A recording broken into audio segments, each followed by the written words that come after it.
Computer on. We go for launch. 5. Quiet, numbskulls. I'm broadcasting. Anything can happen in the next half hour. 4. My friend, we cannot keep this a secret any longer. This whole thing is insane. 3. Quiet, please. I am analyzing. Where's the kaboom? 2. There was supposed to be an earth-shattering kaboom. 1.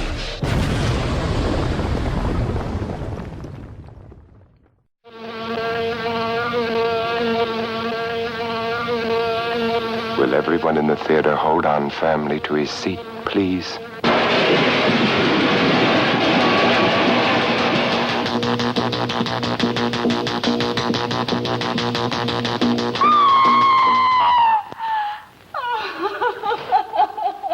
Stop it! Stop it! I'm Vincent Price. What unearthly horror did that girl gaze upon? What manner of incredible thing walked beneath that hood? It would be unfair at this time to show you any more of what went on in that laboratory where a man actually dared to play God. So fantastic, words can't begin to describe it. You must see it with your own eyes to believe it. When the fly comes your way.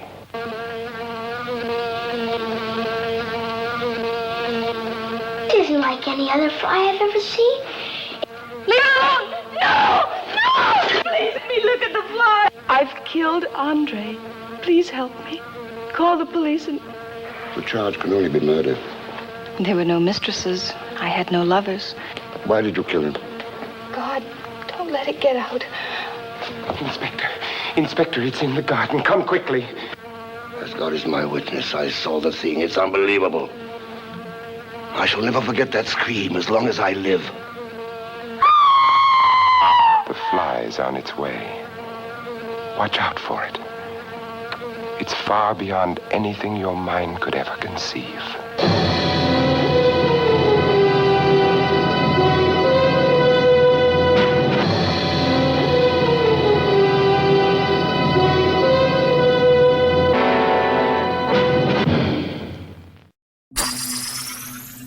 Greetings, my fellow galactic travelers, and welcome back to Planet 8. This is your mission commander Larry speaking to you from our hidden base. Chief Engineer Bob is here by my side as always in the command center, and circling Planet 8 in our orbital spy satellite is Reconnaissance Officer Karen. And we are back on this episode of Planet 8. We are joined once again by our friend, horror host extraordinaire, Lord Blood-Rah. Lord Blood-Rah, welcome to the show. We're going to be talking about the Fly films. The first one was back in 1958. They had a couple of 2 or 3 sequels to that. And then famously, Jeff Goldblum had his go at the Fly franchise, or at least a film in the 80s. But straight away, let's kick it over to Lord Blood-Rah, and we'll start talking about this classic Vincent Price starring film called The Fly. Yeah, absolutely. One of the best 1950s definitely sci-fi horror films, because it's, it's basically Transporter Accident the movie, right? Essentially, that's what we're talking about here. The Star Trek writers owe a lot to the writers of The Fly, because how many episodes are based on transporter accidents, right? That's essentially what this was.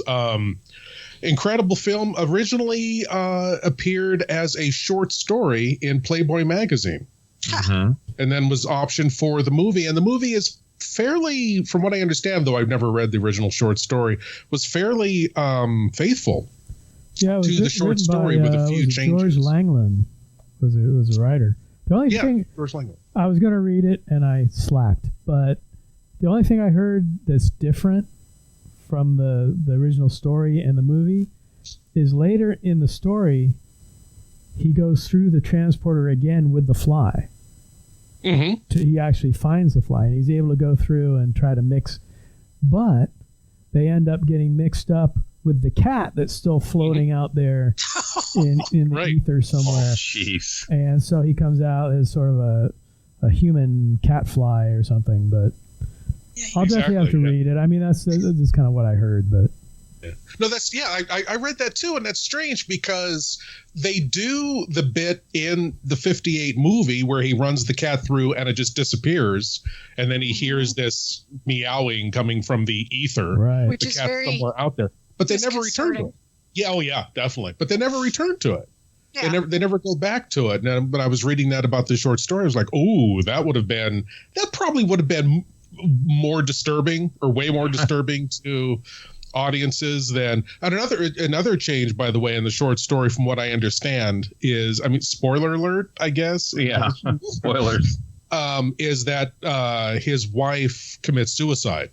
Oh. Mm-hmm. After she kills Andre instead of living, obviously instead of living, but well, it's weird because I read like maybe the first half of it, and I don't know if she could have killed herself, because in the first half anyway, she's in the asylum. In the movie, she's about to be taken away at the end, but in the book, or in the novel, in the short story, she is put in the asylum. Wow, and she's in there for the entire story, and that's where she tells Francois and Charas, Chavas, yeah. Chavas, yes. That's where she tells them the story from the asylum. Wow. And that's really reminiscent of Poe and Lovecraft. And right. Yeah. In my research, the Warner Brothers changed the book ending of her committing suicide so as to give it more of a happy ending. Let's go to the zoo, Uncle. Oh, I'll walk you guys to the car. And I heard that they did not do the fly cat person thing because they didn't have the money. I mean, the fly head, the fly mask, which I think is like one of the greatest masks in the history of science fiction. It is brilliant. That costs like $4,500 to make that mask. Mm-hmm. It's pretty cool. They kind of, that's not even including his hand, but that kind of blew the budget on prosthetics or whatever. So they never got to do the whole cat transformation thing. Right. I rewatched The Fly 58 last night and was struck by Al Hedison performance. That's right. Yeah, that's a great job. I mean, he's, as the scientist, he's doing fine as an actor, but when he transforms into the monster, the physicality of what he's doing, the expressiveness just with his body, because he can't act, because most of he's got the mask or the fly head covered with the cloth. The physicality of it, and you can get the feeling that he's losing his mind just through the physicality of it. He never utters a word. Never, he never speaks. He's fighting with the claw. Yeah. Yeah. And all that. He's trying to write stuff down. The claw's trying to pull his hand away from doing it. And right. Which the 86 centered more on that, the slow degradation of him physically and mentally.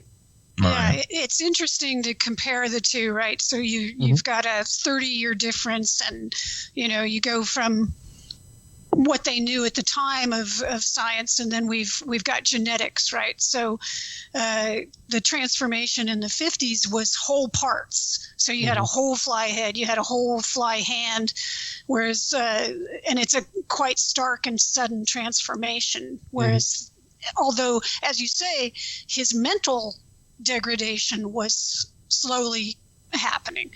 And then but then you go to the 86 film with Goldblum, and it is a slow transformation as he is genetically transformed, and as his proteins and everything are altered over time, so that his fly genes are expressed. So it's it's typical of Cronenberg, right? He's the body horror guy. So you have to go through this horrible, humiliating degradation of the body as his parts start falling off, his teeth fall out. I mean, it's sickening and humiliating in a completely different way than what we got in the first film. Although he doesn't seem to mind, because it's like his ear falls off and he's, oh, look at that.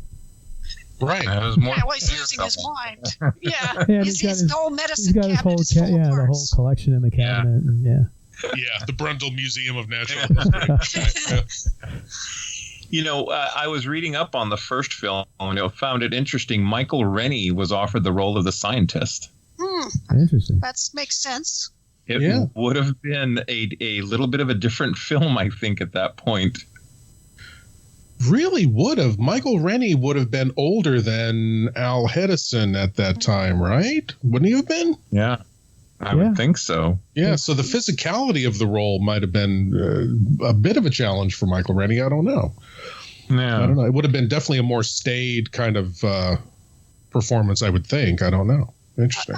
Yeah, I thought it interesting. Well, now, I didn't look back, but, Al Hedison obviously went on to be David Hedison and went on to Voyage to the Bottom of the Sea and, Journey in the Center of the Earth and what have you.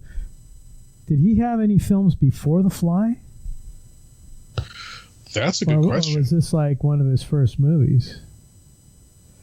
That I don't know. That's a good question. I don't know. I'm scrolling through Internet Movie Database right now. There you go. And it looks like he was in a film called Danger in 54, 11 O'Clock Flight in 55, a couple TV things. Nothing really major. Yeah. He was Lieutenant Ware in a movie called The Enemy Below. Oh, that was a pretty big film, I think. And that was 1957. That was right before The Fly. So this was probably his big breakout part. Yeah.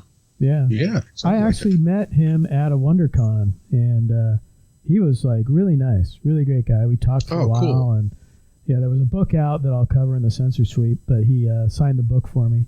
Of course, he signed it, "Help Me, David Hedison."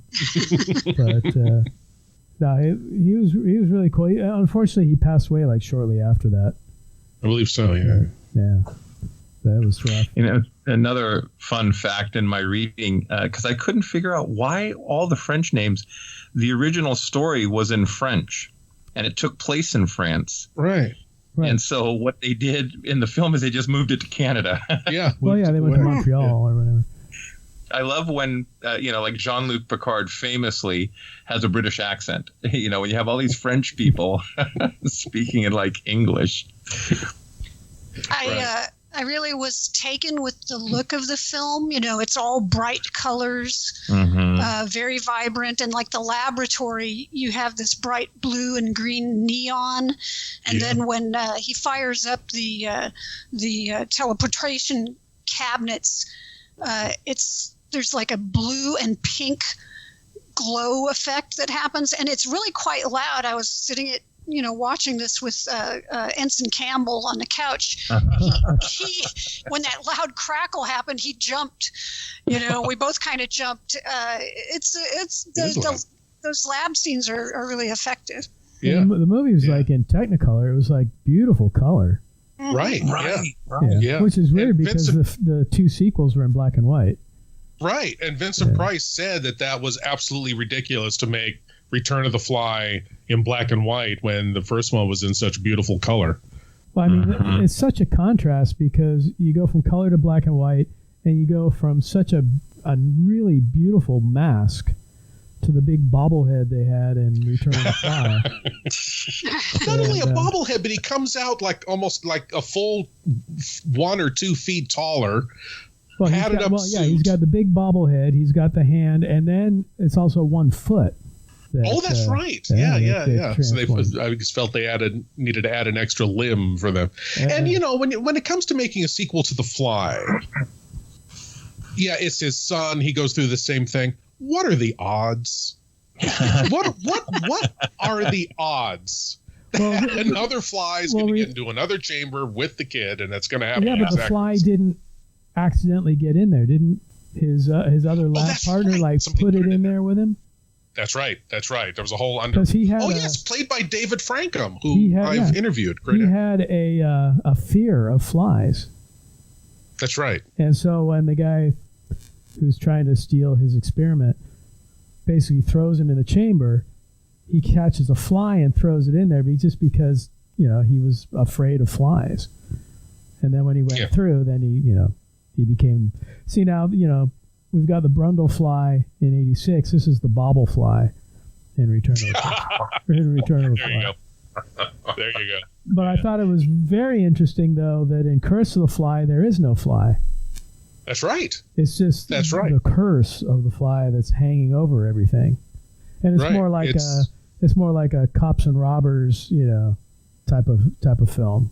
Yeah, and it's kind of the Curse of the Fly is more of a sequel in kind of a Hammer Frankenstein sense, in that it's the children of the Andre Delambre who are continuing the work, and they're obsessed with perfecting the teleporter, and along the way they make a whole bunch of accidents, and of course they keep their accidents out in the stable like you do. You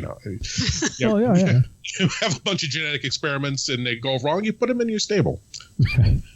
Let's save them. We'll put them over here for safekeeping. We'll save. We can't kill them. That would be inhumane. We'll just put them out in the stable. But getting back to the original Fly, though, the original Fly is the reason I'm here. Not just the fact that we're podcasting about it, but that's the first horror sci-fi film that I ever saw. Oh. So that started me down my path, started me on the journey to all this crazy crap that we do today. Crap. It's not crap. Yeah, I was over at a friend's house, and basically he's like, "Oh, there's this cool movie today. You got to watch it. Let's go watch." It was like on the 44, Monster Matinee movie or whatever. Yeah. And I sat down, and it was The Fly, and I was just like totally amazed by this film. It's like I had been watching the George Reeves Superman and Batman and things like that when I was growing up, but then suddenly here's a guy with a fly head. It's like, man, this is kind of cool. And off I went. There was no stopping me from then. Wow. Yeah, definitely great film. Being that it came out in 1958, I did not see it in a theater. For once. I have never seen it on a big screen. Come to think, I've never seen any. I did see the two 80s films when they came out in the theater, but not the original trilogy. Nor have I seen them at any film festivals or movie events or anything like that. What did you guys think of Vincent Price in this film? Because he's very much, sort of, I don't want to say against character or against type, but we normally think of Vincent Price in more nefarious roles.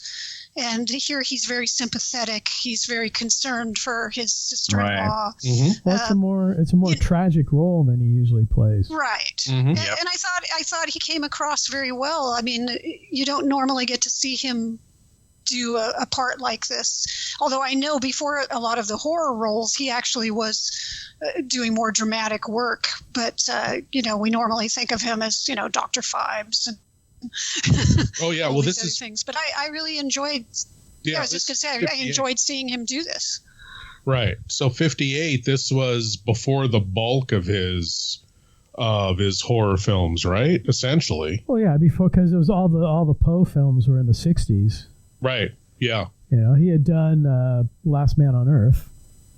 Mm-hmm. That was early 60s though, wasn't it? Last Man on Earth. I thought it was before this. No, I do. Yeah, no, I do think it was 60s. I do think it was the 60s. Yeah, I think it was early 60s because I remember 64? We just did the AIP. Yeah, I think it was around 64 maybe. We did the AIP thing last month maybe. It goes in one ear and out the other anymore, but it all runs together. Yeah. I mean, ask me a name of a Star Trek episode. I can do that. That's interesting. Okay. Right. What's that, Bob? I just looked it up. It is 1964. It's 64. Okay. I guess because it's black and white, I always think it's older. Yeah. So he had done. Let's see. Before. His first horror role was The Invisible Man Returns, I believe. Okay. I think you're right. I think so. I think I remember him in the 10 Commandments, but that wasn't really horror. Depends on your perspective, right? Yeah, fair enough. Yeah. But no, and if you ask most kind of fringe or non-horror fans, oh yeah, Vincent Price, yeah, he was the Fly, right? It's like, exactly. Well, yeah, that's true. He was in the film. I want to say I've seen articles on The Fly where they said, and Vincent Price famously as the Fly, and no, he was not. Right, he was the troubled, sympathetic, brother. Yeah, who kind of had the hots for his sister. No, his sister-in-law. Right, exactly. Well, the film strongly hints that they are going to be together at the end of the film. The son, Exactly. It's like, nice, like you're saying, Larry, nice, happy ending. Sure, the husband's dead, but here's the substitute husband. He's going to come in. So wrap it up with a bow. Yeah. Well, it's a French story, so, vive la France. Ooh la la. And, a tragic character because he convinces Andre's wife to tell his story by telling her, yes, I've got the Fly. And if you don't tell me what's going on, I'm going to turn it over to the police. You know how women are. Right? That's what the kid says. You know how women are. Right? Yeah. 1958. Yeah. What are you gonna do? There's a lot of things in this movie that are, indicative of the time. So there's the little bit of sexism, and then just the overall sort of concern or fear of technology that's exhibited by like the wife and some of the other people. It's sort of flip-flops. There's sort of that like, maybe technology is a way to save us and we will, achieve great things. But then there's that a little bit of fear, like, we don't know what we're doing. We're messing with God's creation. Mm-hmm. We got to be careful. Mm-hmm. Yeah, that was a hallmark of a lot of 1950s science fiction. The atomic age, right? So the atomic age. These people had just seen, nuclear weapons used for the first time, and it was kind of like, wow, we can do these things, and like, oh, wow, we can do these things. Yeah. Exactly. Yeah. So are we going to talk about the big elephant in the room with this first movie? Or maybe it's the teeny tiny elephant in the room. Oh, that scene. Teeny elephant in the web. That scene terrified me as a kid, and watching it last night, it's still disturbing. It's more disturbing to me than anything in the 86 Fly. Quite honestly. It disturbs me. It's the tiny little head, and then wondering how much of Andre is in that little fly. How much awareness? Right. Because he's speaking English. I don't know how much sentience is there. He is speaking English, and what made me. I was thinking too. He never once attempted to like fly near his wife to say, "Helen, help me." Right? He's just flying around the garbage with the other flies and in the house, avoiding them. We know that the big fly. So Andre with the fly's head slowly deteriorated. He started having trouble typing out words, so his mental capabilities were decreasing. Was the little fly's mental abilities increasing? I don't know. It's disturbing. I would have thought that the little boy, what was his name, Billy or Jacques? Philippe? Little Freddie. What was his name? I thought it was Philippe. Yeah. When he caught the fly, he would have been like, Philippe, help me, Philippe. Well, maybe when he was flying around, as a fly, he has a pretty good life, He's flying around, he's checking things out, he's, sitting on dog poop or whatever. I mean, it's a pretty good life, right?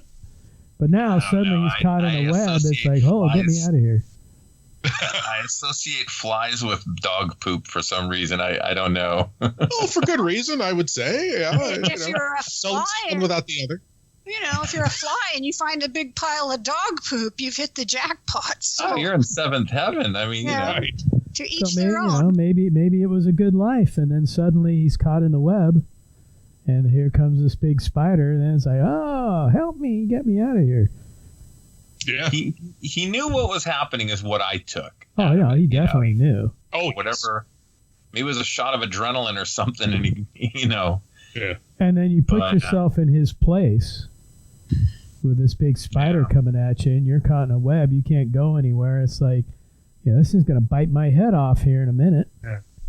And that makeup with just, which is, and we should say, by the way, that when both the tiny fly in the web and the fly with the fly mask on, that's all David Hedison. That's not, it doesn't switch to a stuntman at any time. That's all David Hedison. And the makeup they put on him as the tiny fly, just the all white, toothless, which I guess that's just the way he was holding his lips, I guess, because he looks toothless. It's freaky. And it is terrifying. And the voice. But see now, in Return of the Fly, they just superimpose his head over a fly. Yes! And it looks really bad. It's stupid. It is so stupid. It's like with after pulling it off so well the first time, then you come back and Yeah, no, that's When the inspector throws the stone and kills the fly and probably the spider too, I was thinking, like, is he doing this really to put the fly out of his misery, or because he just can't stand to hear this screaming? Is it just like I gotta get I think it was shock. It's probably both. Yeah, kill it. Kill the supposedly Vincent Price and Herbert Marshall, who played the inspector, just kept cracking up because it was just basically they were looking at this web. They didn't have the stuff in there, and somebody off stage was over there going, "Help me, help me!" And they were just cracking up. They couldn't finish the scene, and it was like, and then they were making jokes and everything else, and Yeah, I read it took them all day to film that one scene because they just kept on losing it. The other thing that struck me is, besides how happy everyone was at the end of the film, well, I killed my brother. Yes, you killed my husband. Is how thorough the police inspector or the cop was able to say, Vincent Price is like, well, yeah, we can say that he committed suicide. Oh, we could. Yes, and we could say that she attempted. And they covered up the whole freaking thing in under 2 minutes. Yeah. Yeah, exactly. No, I didn't reset the counter before the last time I used it, so that's why it struck twice. It's like, okay, it could be suicide. We could pull this off. Yeah, but go ahead. When he drops the stone on the fly and the spider, then Francois or Vincent Price points out he's just as guilty of murder as she is. Yeah. So then suddenly he's totally willing to cover everything up. Right. Another big thing in the movie I noticed is how much they kept lying to that poor kid. Oh, your father's going to be away for a while. He'll come back, and oh yes, your mother is sick. You can't see her right now, but I'll take you to a movie. We'll go to a movie this afternoon. Poor kid came back to bite him in the butt in the second film. All that plausible deniability and lying. Right. But there was one line I kind of liked out of that when they finally were honest with him about your dad's dead. He died in an experiment. Right. And Vincent Price says to him, I wrote it down. He says to him, your father was like an explorer in a wild country. And I was like, oh, that's kind of beautiful. It was. I mean, although your dad got turned into a horrible monster. We'll leave that part out. But right. But that line, that's what made him become the scientist in Return of the Fly. Because he wanted to be an adventurer. He wanted to be like his father. Right. All those lies kind of caught up. It's like, oh, I want to be like Papa. Right. Yeah. And I think overall, the Curse of the Fly, the third film, although it's got a lot of faults to it too, is a better sequel. Although they mess up the continuity, but I think it's a better sequel to The Fly than Return of the Fly. Because again, I mean, what are the odds, really? Whereas in Curse of the Fly, it's more about the family and their brothers now, which popped out of nowhere. Instead of one kid, they're brothers who are sons of Andre, I believe. And they are working on this teleportation system, making a lot of mistakes, but they're so Frankenstein-like obsessed with perfecting this thing. In Curse of the Fly, aren't they Philippe's kids? Oh, I thought they were Andre's kids. No, I believe they were Philippe's. Oh, so they're the their grandfather. Yeah. I see. Oh, yeah, that might be right. Yeah. So they were Philippe's kids. So it was their grandfather. Because when they go out to the property, they're like, we're going out to this is grandfather's property or grandfather's. So yeah, I think it was Philippe's kids. Right, but they screw up the continuity because they say in Curse of the Fly that the grandfather was reintegrated, but one of the children carries a recessive fly gene that causes him to age rapidly. Yeah.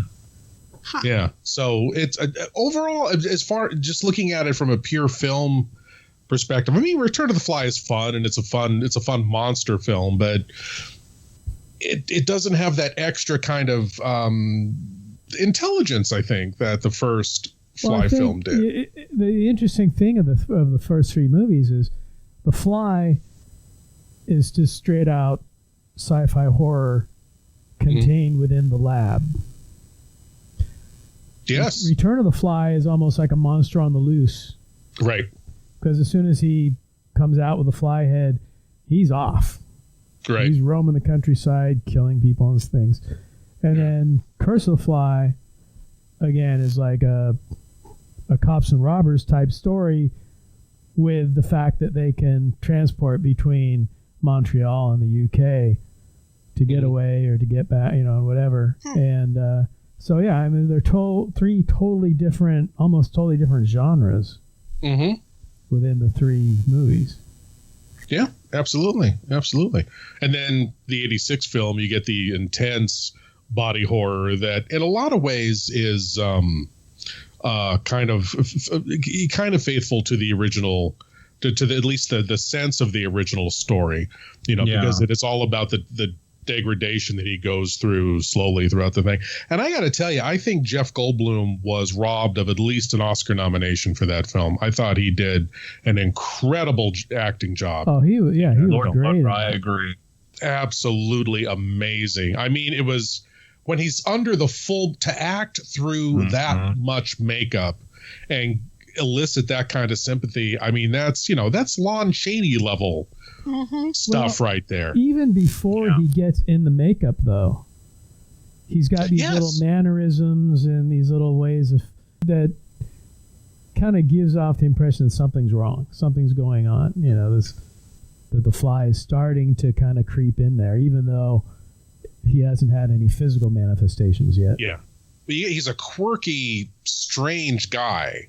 Definitely, he's genius. Absolute genius, but he's definitely quirky, definitely weird. Gina Davis, who plays the reporter, gets this she's attracted to him, but in the beginning she gets this kind of weird, what have I let myself in for? Right. This guy is very strange. Well, and based on the guy that plays her boyfriend before Jeff Goldblum, she has a poor taste in men. I was going to say, she doesn't exactly have great taste, but Goldblum does such a good job. I mean, he's a quirky guy, so he plays quirky characters really well.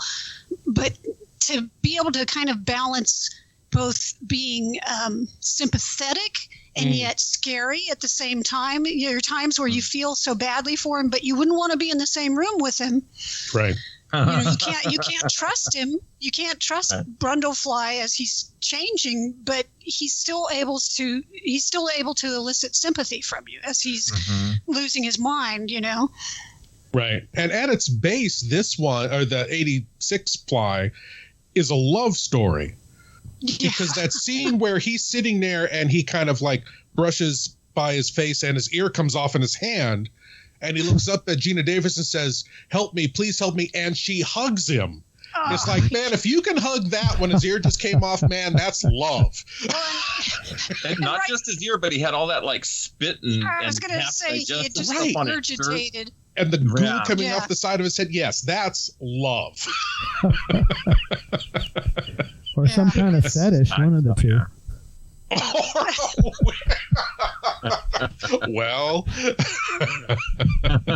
who's to say? Maybe she really goes for goopy guys. But it's amazing what they pulled off. Again, practical effects, right? So it's makeup, it's puppetry. There's some amazing stuff in there, and it just feels so real because it was on set. Right. Yeah. Was that Rick Baker? Well, look. Was that Rick Baker? Don't believe so. No, and I saw Chris Walas. Yeah, Chris Walas. Right. Yeah. Chris Walas. Who actually directed The Fly 2. Which explains why the effects in that were so over the top. Daphne Zuniga, so that was good enough for me. Oh, that's right. She was in The Fly too. Yeah. What I found interesting is Brooks Company. Mel Brooks produced this film. Yes. It was actually Mel Brooks who took the film to 20th Century Fox and got the financing together and everything else. He was trying to go into more serious films because previous to this, he did The Elephant Man. Yeah. So that was an interesting pairing between him and David Cronenberg, but it worked. So. Well, I think it was because of him that it actually got made. Sort of like Lucille Ball in Star Trek. Right. I had heard that when they previewed it, or it was either preview or premiere, I'm not sure. Some executives went and expecting a Mel Brooks comedy. They thought, he did a parody of The Fly, and they left shell shocked. Yeah. Oh, God.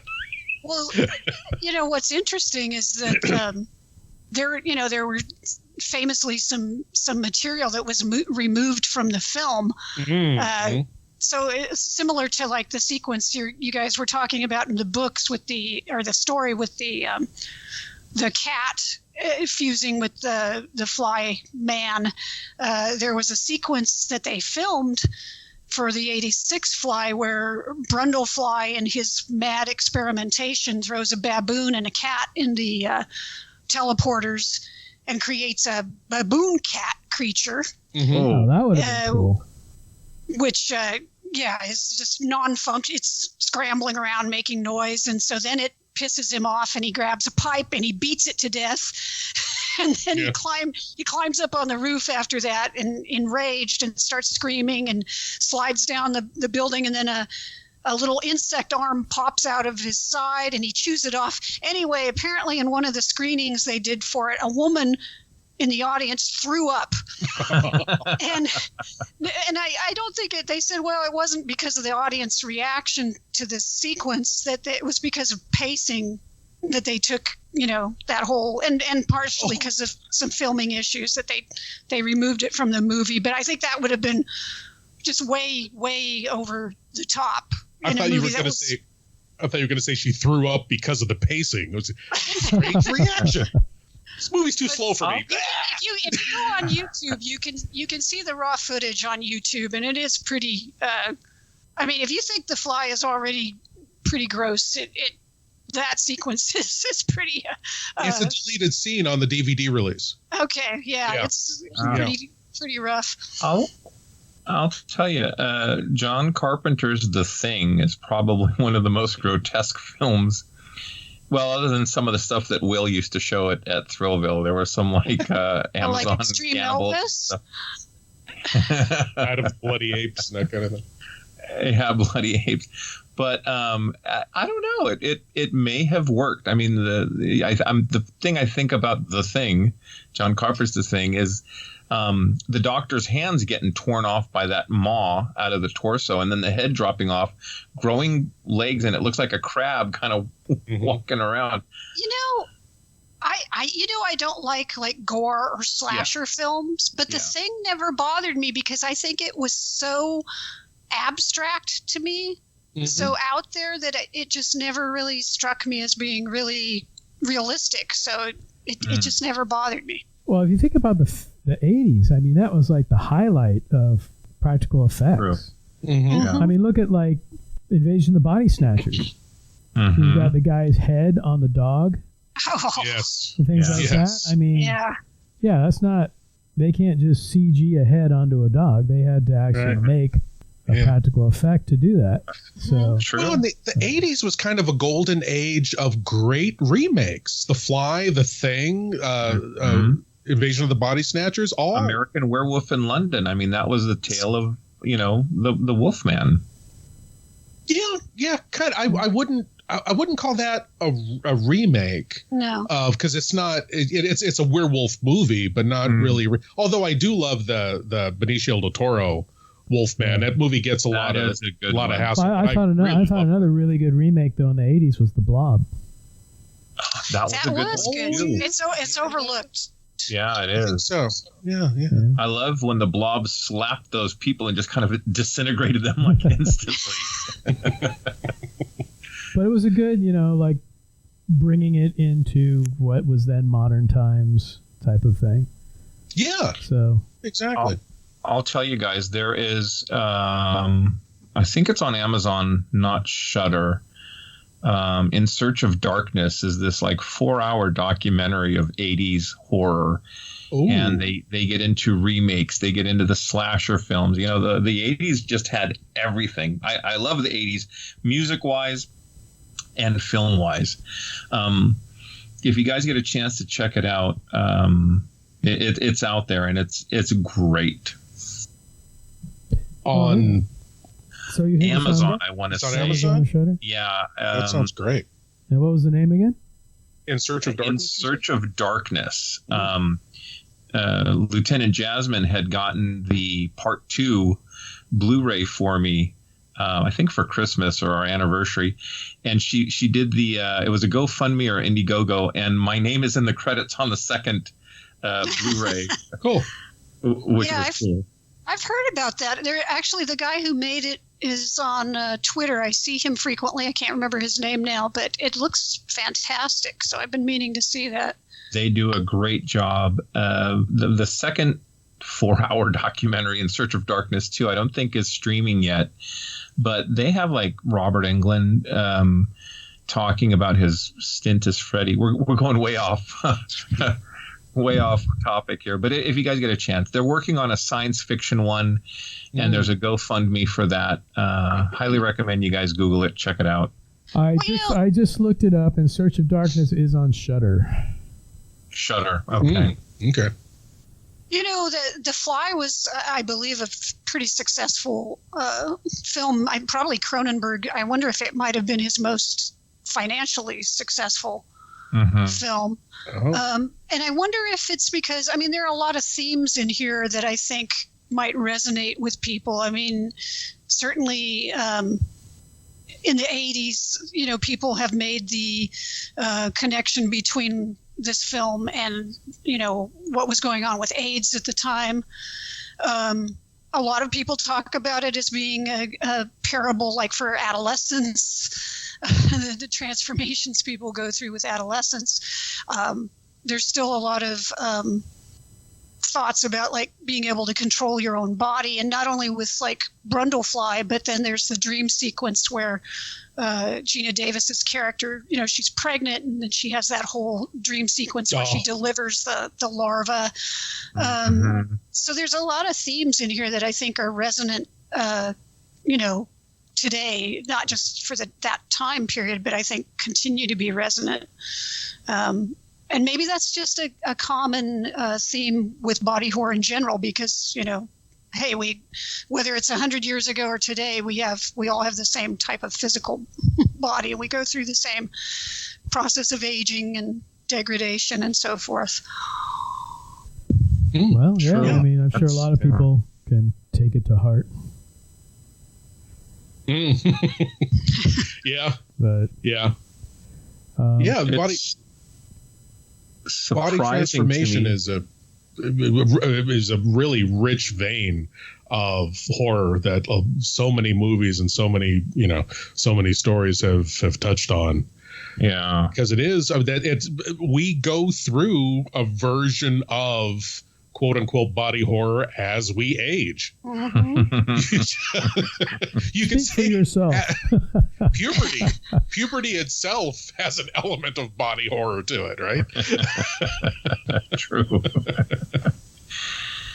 Well, I think what's in my mind, there's a natural progression as we age, and maybe we don't like this wrinkle there or that, but when we start going in to get nipped and tucked, and I'm not knocking anyone who's had any procedures, but you see some of this stuff going wrong, or you see someone having too much work done, and it just physically changes the look, whether they add to the nose or take away from the nose, or what's that Botox stuff to the face and to the. I mean, I don't know. I just. Well, I mean, look at Michael Jackson. Yeah. Oh. Yeah. He did. Total transformation. I mean, yeah. And look, maybe it's an emotional thing that they go through. I don't know. It scares me. Yeah. Well, it really is. I mean, I'm not talking about fixing things that you want to change about your body, but specifically about aging and facelifts and that kind of thing. It's like you're fighting against nature. You are aging. You are going to age. Let me ask you guys this before we get to our censor sweep and all that stuff, as we're coming up towards the end of the episode. I'd like to put a question out to each of you, each of the panel. Yes. If you could go through one of these pods with another animal, insect, creature, what animal, insect, or creature would you choose to fuse with, or would you not choose to fuse with another creature? Well, I would choose not to fuse with a stink bug. Think of your superpower. That's right. As far as what I would want to fuse with, oh God, I don't know. Maybe a cheetah or something. You run really fast and cheetah stuff, Bob. I like it. Cheetah. So no stink bugs, but maybe a cheetah. I would want to fuse with a gorilla. Although, I mean, the change would be barely noticeable, I'm sure. But I would want to fuse with a gorilla. I would not want to fuse with like a spider or something like that, because I would even repulse myself at that point. No, I wouldn't. Not a fan of spiders, Lord. Not a fan of spiders, but I a would gorilla have to crush myself. would be great. Yeah, didn't we see Imagine the career I could have in like Planet of the Apes remakes. No digital makeup required. Yeah, the cosplay would be fantastic. Oh yeah. Didn't we see the spider? It was on Star Trek on Next Generation. They had that whole weird episode where everybody devolved. Yeah. And who was it? Was Barkley turned into like a part spider creature? Barkley was the spider, right? Worf was the Klingon monster thing. Yeah, the proto-Klingon with the penalty sacks, yeah. Not the finest hour, but amusing. No. Yet memorable. Deanna turned into a fish. So Karen, what are you? So Karen, what are you fusing with? I think we've all seen that it's probably best not to fuse, but it is rather tantalizing. I think. If we weren't the top of the food chain, then the cats would be the top of the food chain. So I'd probably choose like a tiger. Interesting. Even though I'm a dog person, I love the dogs, but they're not gonna come out on top. So I was going to say you didn't pick the dogs, so all our lieutenants or all our ensigns are feeling kind of left out. I'm going to be bold, and I'm going to go with the spider. I'd love to be able to shoot webs out of my butt. I'd get a job as a juggler. It would be very interesting, and a very interesting life in existence. Maybe a little too interesting. It'd be sort of like when Spider-Man became Man-Spider. Yeah, something like that. It'd be interesting, hanging from a web and not having to use any of my arms. If you had like 8 eyes, you might be able to watch 8 TVs. Yeah, I'd be swinging from the web, just unclenched to let go. We're heading into Planet 8 After Dark again. Oh, I feel like I've learned so much about you now, Larry. Oh my God! Webs out of your butt. And Lord Blood-Rah, I've had over 30 years of this with this man, so I can tell you. Oh, okay. It's no surprise. No surprise. Well, on that note, it is that part of the show. Unless there's any last-minute thoughts or comments on any of the Fly movies. I know there was talk, even Cronenberg was working on some kind, maybe not a direct sequel, but there was something on the interwebs about him trying to get with 20th Century Fox. They interviewed Jeff Goldblum, and he's like, the only way I do any form of a sequel is if Cronenberg was involved. And I mean, it's been 5 or 6 years since anyone said anything about it. I think it was a comic book series. Cronenberg doing a Curse of the Fly style sequel. I mean, imagine what he could do with a teleporter and his penchant for body horror would be right, especially nowadays. Oh God, could be with digital effects. Yeah, it would be interesting to see where they take it. Or who's the guy that did House of a Thousand Corpses, and he's a singer? Zombie. Zombie would be interesting to do something like that too. Oh, I don't know. I mean, the scientist would be like a horrible, disturbed kind of redneck doing experiments in his barn and of course Sherry Moon Zombie would have to be in it. And way off subject. Did you hear Rob Zombie is going to do a hard R version of the Munsters? No. Have you heard about that? Yes. I saw little bits and pieces, but a hard R version of the Munsters, and of course Sherry Moon Zombie is Lily Munster, and Roebuck. Jason Roebuck? No, is going to be Grandpa. Not Jason Roebuck. What's the guy's name? I can't think of his name. Anyway, the only bright spot of that would have been if Sid Haig were still alive, to see Sid Haig play Grandpa Munster. Yeah. Play an old, gnarled, R-rated Grandpa Munster would be fun. Other than that would have been fun. Well, I actually really enjoyed Mockingbird Lane.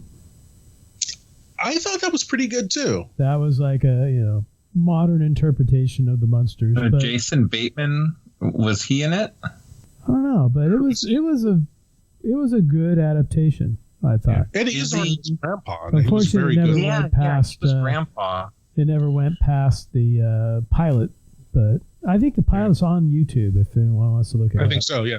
The thing I didn't like about it was that Grandpa was Dracula. They say he is Dracula, and I thought he was really good in the role. But Herman is not the Frankenstein monster.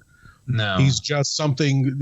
Grandpa had him built for his daughter, which in itself is very strange. Oh, really? But he was stitched together and all, but he just didn't have like the Herman Munster look.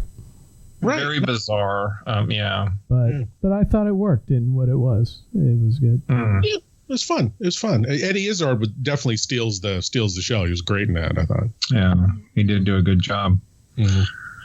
Okay, kids. Well, let's this podcast we have Censor Sweep with Chief Engineer Bob, and then Lord Blood-Rah will share some things with us. So, Chief, take it away. This is like a Censor Sweep triple header today. Yeah. Everybody gets a bonus. Well, I got one thing too. Keeping within the subject matter, when I did meet David Hedison at WonderCon, there was a book that came out called The Fly at 50. And it was by Diane Kochmar and David Goodsward, with a foreword by David Hedison. I got it signed, which was really cool. David Hedison signed to Bob, help me, David Hedison. And then Diane signed it.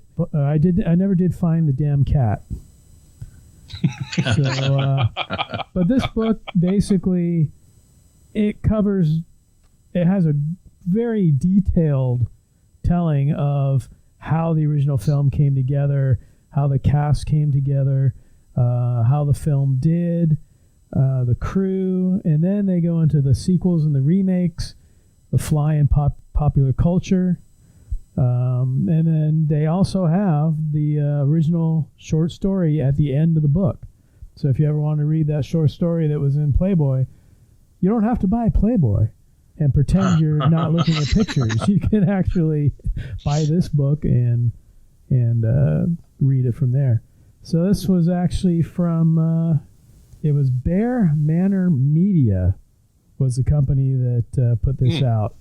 So this was a while back in 2009, but if you go to bearmanormedia.com, then maybe you'll find it. Maybe it's still in print. Hopefully it is, because it's really good. And then the second part of the Censor Suite, and I'm going to keep hounding on this, is May 14th, 15th, 16th.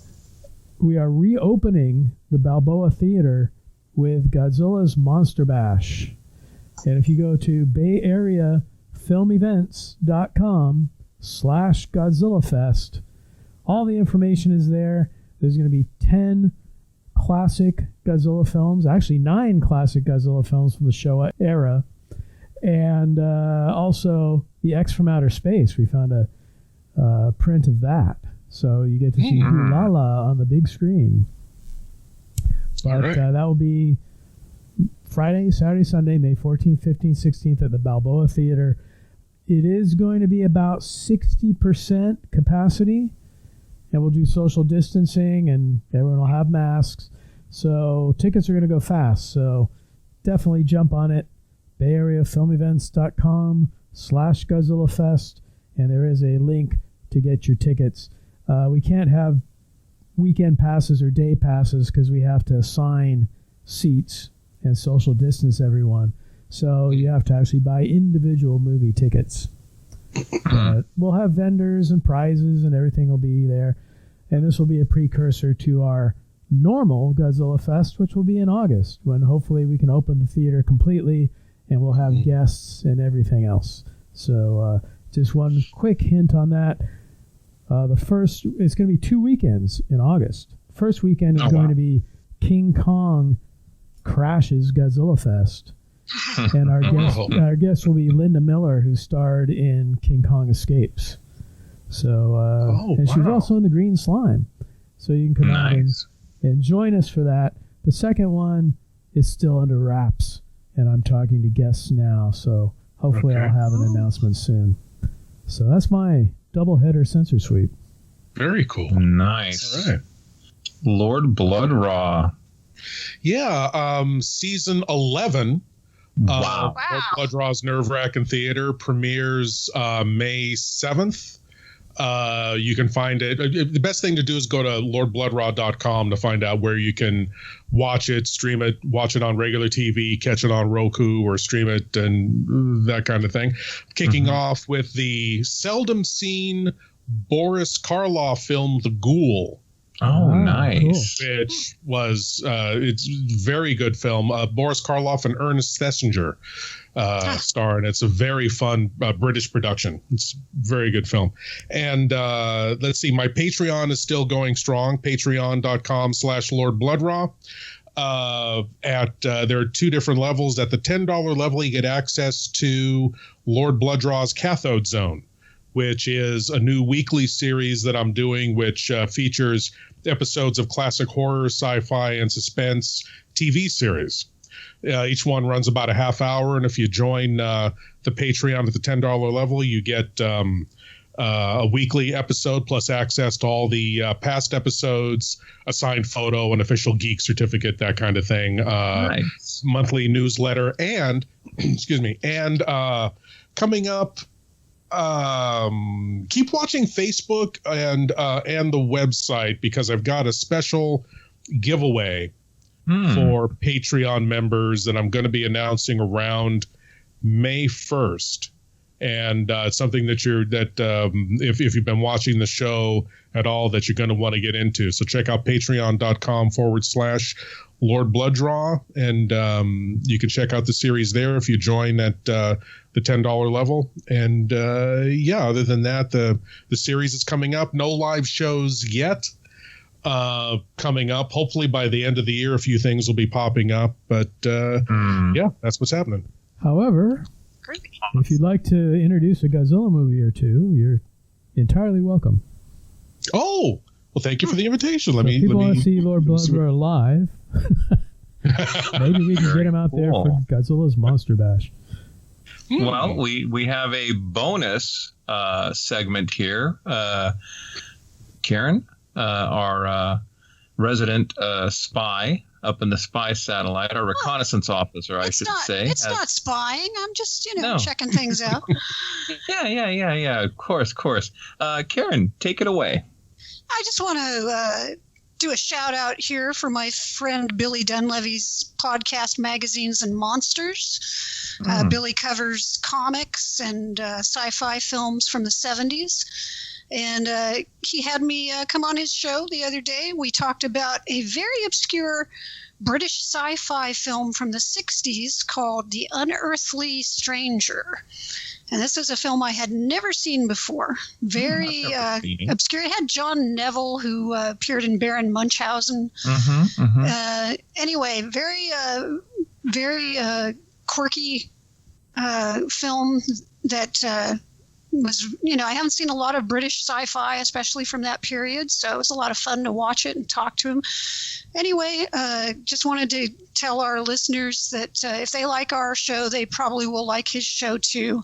So check out Magazines and Monsters. You can probably find it on, I know it's on Spotify, and it's probably on a lot of other podcast apps as well. Cool. All right. Well, I'd be remiss if I didn't share something. Unfortunately, all four of us were not able to be on Creature Features, but the Chief and I were welcomed by Vincent Van Dahl and company. I believe the episode's going to air on Saturday, May 1st. Is that right, Bob? That is correct. Okay, so if you guys get a chance, you can... locally, if you're in the Bay Area, it's on Coffee TV on Saturday nights at, what is it, Bob? 9 o'clock. Okay. 9 o'clock, or you can go to creaturefeatures.tv. Unfortunately, we couldn't beam in Karen, and Lord Blood-Rah was out doing his thing. So the transfer pods we couldn't borrow from the Fly movie. So it was just Bob and I, and we had a lot of fun. And luckily for you, Larry, no spiders were available, so you couldn't perform your new party trick on TV. And the movie that night was The Manster. The Manster. Great film. So you can catch them on Roku as well, and also on YouTube.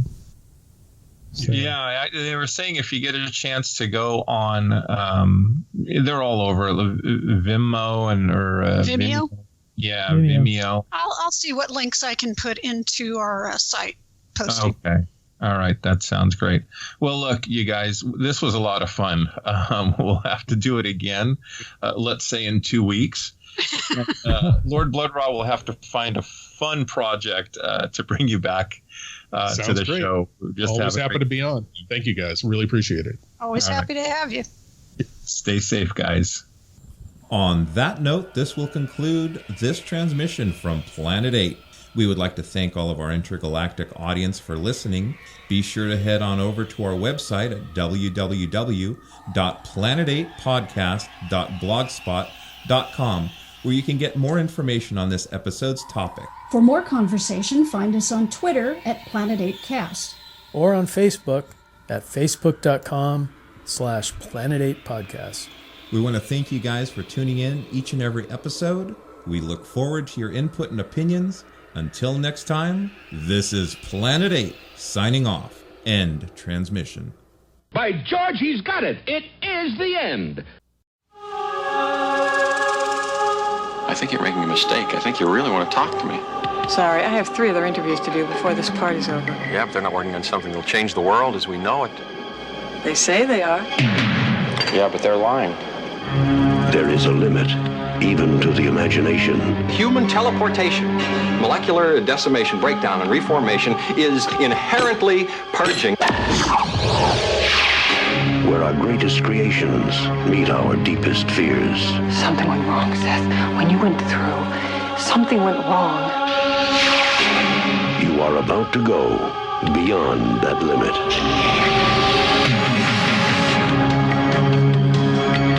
Those weird hairs that were growing out of your back, I had them analyzed. But they were definitely not human. If you saw how scared and angry and desperate he is. I'm sure Typhoid Mary was a very nice person, too, when you saw her socially. No! You're afraid to be destroyed and recreated, aren't you? You're changing, Seth. Everything about you is changing. Oh, no. What's happening to me? Am I dying? I want to know what's going on. What does the disease want? It wants to turn me into something else. Oh, no. A fly got into the transmitter pod with me that first time when I was alone. Don't go back to it. It could be contagious. I'm afraid! Don't be afraid! No. Be afraid. Be very afraid.